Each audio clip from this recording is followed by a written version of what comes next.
Case file on the desk today, hat trick. Now here's a phrase you've heard a million times. Hockey fans love it. Soccer announcers shout it. Cricket players nod politely like they've known it forever. Even baseball, and somehow, someway, claims it too. Me too. But here's the twist. All four sports insist they own the term. They'll tell you it started in their arenas, on their fields with their players. And if you ask their fans, oh, they'll back it up like it's gospel. You can't handle the truth! Except, well, they can't all be right. That's where the fun begins. This is where the fun begins. Because buried under all those bragging rights is one sport that can actually prove it. So today we're putting Hat Trick on trial. 4 sports, 4 stories. 3 are myths, some believable, some downright ridiculous. One is the truth, and your job is to figure out which one before the reveal. This is Say What? Sports. In our lineup, Benny the ball player, forever chewing peanuts. Howie the hat trick, helmet on sideways, tooth missing. Sammy the striker, dramatic as always. And Crispin the cricketer, the gentleman with a bat and way too much confidence. Each one swears their sport invented the hat trick. Wow, no. Each has a story ready to prove it, but only one will walk out of here with bragging rights. So, which sport really invented this famous term? Let's play. Hockey's claim. It was the winter of 1946, Maple Leaf Gardens in Toronto. A cathedral of hockey filled to its rafters with smoke, the smell of beer, and the roar of 12,000 fans. On the bench sat Howie McLean. Not the star, not the golden boy, just the grinder who'd been around long enough for everyone to know his curse. 2 goals? Sure, he'd had plenty of those nights. But 3? Never. Nobody in the league had. 3 goals in a single game at this level was something fans whispered about, but nobody had seen. And every time Howie got close, the third slipped through his fingers. Shots wide, goalies miraculous, teammates teasing, 2 for Howie, but never 3. But tonight he had fire in his eyes. Feel their pain! First period, a loose rebound. Howie pounced, slammed it home. The Gardens erupted. Second period, he muscled through a defenseman, wristed one top shelf. Goal 2.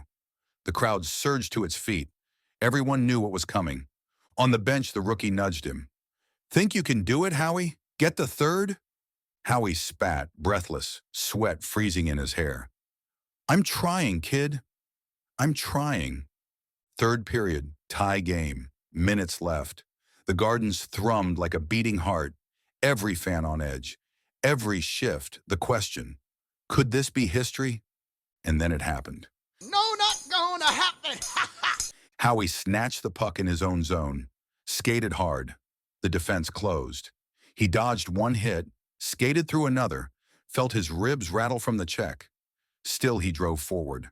Stick handling tight, weaving through bodies, the world slowed down. His skates carved ice like lightning. The goalie crouched, eyes locked, daring him. Howie feinted left, cut right, pulled the goalie wide. He lifted his stick, the crowd holding its breath. Crack! The puck left his blade. It whistled through the air. Time stopped. And then the net rippled. Goal. The Gardens exploded. Fans screamed, stomped, shook the very beams of the building. Hats flew. One, then another. Then a storm of wool caps, bowlers, fedoras, tumbling onto the ice in disbelief. Up in the stands, a boy tugged his father's sleeve, eyes wide. Dad, what do we call it? 3 goals. No one's ever done that. His father smiled, lifted his own hat, and tossed it onto the rink. Hats off to him, son. Hats off. The next morning, the Toronto papers told the story of Howie McLean's impossible night. They needed a word for it, something short, sharp, headline-worthy. They called it a hat trick, and fans believed hockey had birthed the phrase right there in Maple Leaf Gardens, under a sea of flying hats. Pause the video. Comment below if you think this is the real origin of hat trick. Then let's keep going. He had the hat trick, the fans parading with the ice with hats tonight, and he gets the cowboy hat. Cricket's claim. England, 1858. A quiet afternoon at the Hove Cricket Ground. Seaside air drifting in from the channel. The pitch is rough, the crowd modest. Gentlemen in waistcoats, townsfolk sipping ale, polite claps echoing across the grass.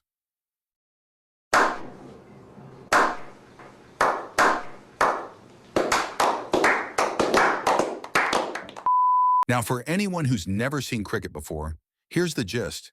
Imagine baseball's distant cousin, but dressed in white and with much better manners. The bowler is like the pitcher. His job is to send the ball hurtling toward the batsman. The batsman, he guards 3 wooden stumps.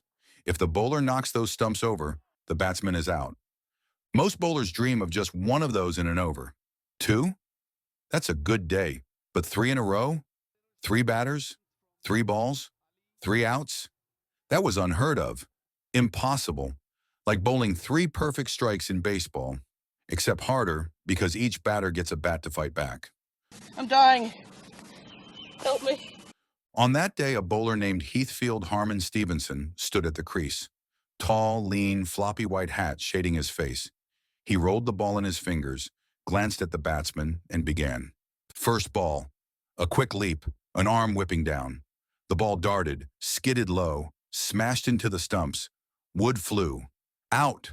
The crowd gasped. 1 wicket. Uncommon, but possible. But that's simply not possible. Second ball, Stevenson's run-up steady, eyes locked. He let it fly, fast, sharp. The batsman swung, nicked the edge, and the ball shot into the hands of the slip fielder. Caught. 2 and 2. Now the crowd murmured. This was rare, very rare. People leaned forward, hats lifted in nervous excitement. Third ball, a new batsman marched in, trying to look confident but pale as milk. Stevenson gripped the ball tighter, wiped his brow. He thundered in, released. The ball bounced, jagged wickedly. The batsman missed, and crack. The stumps shattered. 3 in a row. The crowd erupted. No polite applause now. Genuine cheers, laughter, disbelief. Hats waved in the air. Men shouted. Women clutched parasols. People knew they had seen something never done before. The club officials rushed out. They had to mark the occasion. A feat like this needed more than cheers. They pooled their money, bought Stevenson a brand new hat, and presented it to him on the pitch. A symbol of honor. The newspapers the next morning told the tale. Stevenson's hat trick stuns Hove. And so the phrase was born. Hat trick, 3 wickets, 3 balls, 1 bowler. It spread through cricket clubs, through counties, through colonies, and from there, it leapt into every sport that could fit it. Pause the video. Comment below if you think this is the real origin of hat trick. Then let's keep going.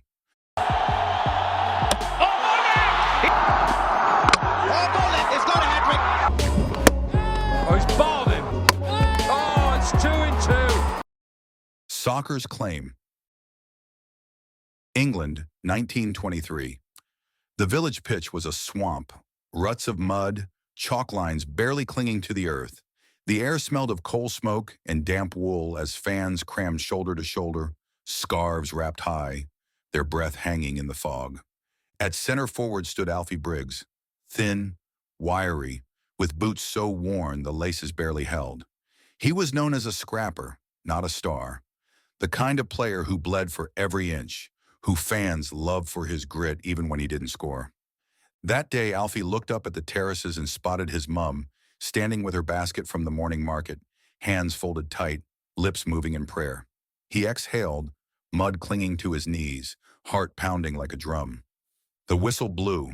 The first goal came like a thunderclap. A ball spilled loose at midfield.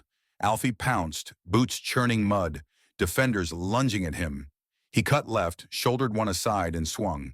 His foot struck leather with a hollow thunk. The ball skidded across the muck, skipped once, and slammed into the corner of the net. The terrace roared. Not polite claps, but raw sound, rising into the fog. Hats lifted into the air, arms waved. Fans looked at each other in disbelief. Alfie scored? First of the day? Alfie jogged back, chest heaving, mud streaking his face. His mates clapped his back. But his eyes, they darted to the stands, to his mum's faint smile. 1 goal. Could he? The second came harder, much harder. Late in the half, a cross sailed high. Alfie leapt, body twisting, head colliding with the heavy leather ball. For a split second, silence. Then the ball thudded into the net. The terrace exploded. Voices cracked. A man ripped his scarf from his neck and swung it overhead. Even the referee shook his head in disbelief. 2 goals for Alfie Briggs. Fans muttered awed. 2 in 1 match? Never seen it. Alfie bent over, gasping, lungs burning. His teammates grabbed him, laughing, shouting in his ears. He waved them off, spitting mud, eyes wide with something between terror and wonder. 2. He'd never been this close. By the second half, the pitch was sludge. Every step sucked at Alfie's boots. Every breath seared his chest. He wanted to collapse, but the terraces pulsed with chance. 1 more. 1 more. Then the chance came. 10 minutes to go. A defender slipped. The ball squirted free. Alfie lunged, mud flying, shoulder down. He drove forward, every step heavier than the last. A keeper charged. Alfie feinted left, cut right, legs screaming. He swung. Time froze. The ball arced, spinning through fog. The terrace held its breath. And then, the net rippled. 3. The roar shook the ground. Fans toppled hats into the air, scarves flung high, boots stomping the wooden terraces. Alfie stood in the middle of the chaos, chest heaving, eyes wide. His mum in the stands clutched her basket, tears streaming down her face. At the final whistle, the chairman stepped onto the pitch, top hat gleaming absurdly against the mud. He raised it for the crowd, then set it onto Alfie's filthy head. "This," he declared, voice carrying, "is what a man earns for 3. The papers the next morning ran it bold. Top hat for Briggs, a hat trick is born. And so the legend grew. 3 goals, 1 hat, a phrase born on a muddy pitch in England. Pause the video. Comment below if you think this is the real origin of hat trick. Then let's keep going.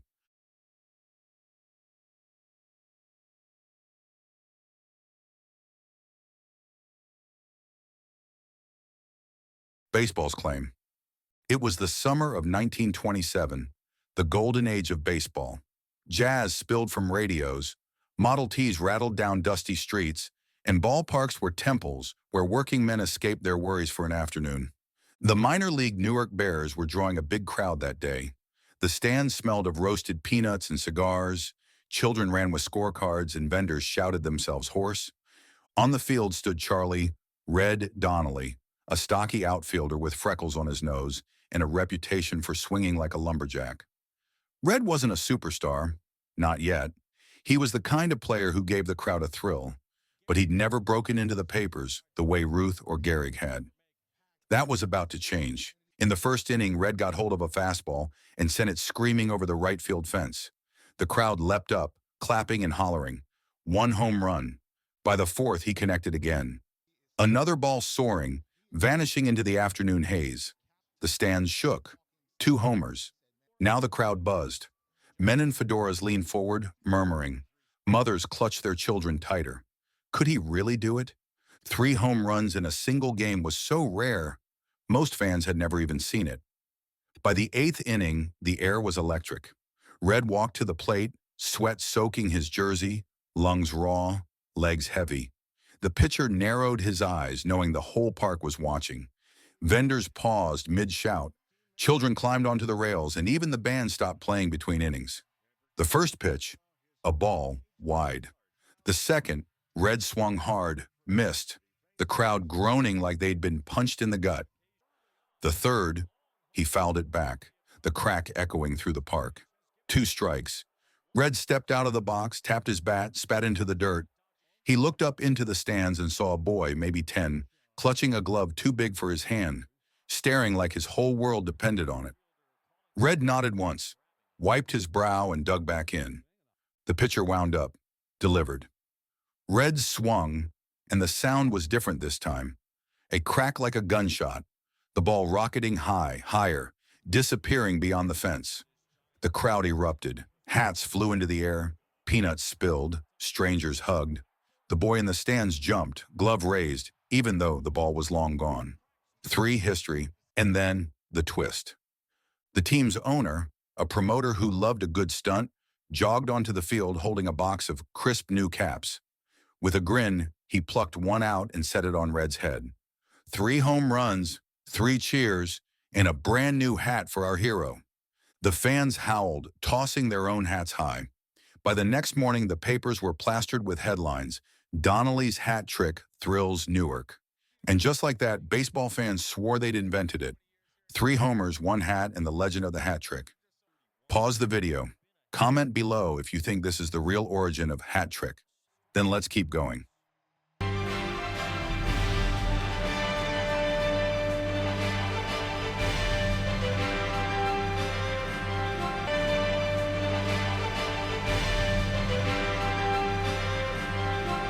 Say what? Sports hat trick. And there you have it. 4 stories, 4 chances to guess how hat trick really began. We were in Toronto, where Howie McLean finally broke his curse. 3 goals in one night, and the ice disappeared under a storm of flying hats. We were in Hove, England, where a lean bowler shattered 3 wickets in 3 balls and walked off the pitch with a brand new hat. We slogged through the mud of 1920s football, where Alfie Briggs scored the impossible 3 and strutted in a top hat before the roaring terraces. And we sat in a roaring baseball park in 1927, where Red Donnelly sent 3 balls screaming over the fence, and a promoter crowned him with a cap. 4 stories, 4 sports, but only one can be the truth. So pause one last time. Lock in your guess in the comments. Hockey, cricket, soccer, or baseball. Which sport really gave us the hat trick? All right, here's the reveal. It wasn't hockey, though their tradition of raining hats keeps the story alive. It wasn't soccer, though the idea of muddy strikers in top hats is one of our favorite myths. And it wasn't baseball, though promotions and headlines make for a great tall tale. It was cricket. England, 1858, Heathfield Harmon Stevenson. 3 wickets in 3 balls, rewarded with a brand new hat. And with it, the birth of a phrase that leapt from the pitch to every sport that could fit it. That's the true origin of the hat trick. The others? Fantastic folklore. Believable enough to fool a crowd, but just myths. So, did you call it? Or did you fall for Howie, Alfie, or Red along the way? Let me know down in the comments. I'll be looking for bragging rights. And don't forget to subscribe, because next time, we're digging into another tradition every fan thinks they know, until we put it on trial. This has been Say What? Sports. Court adjourned.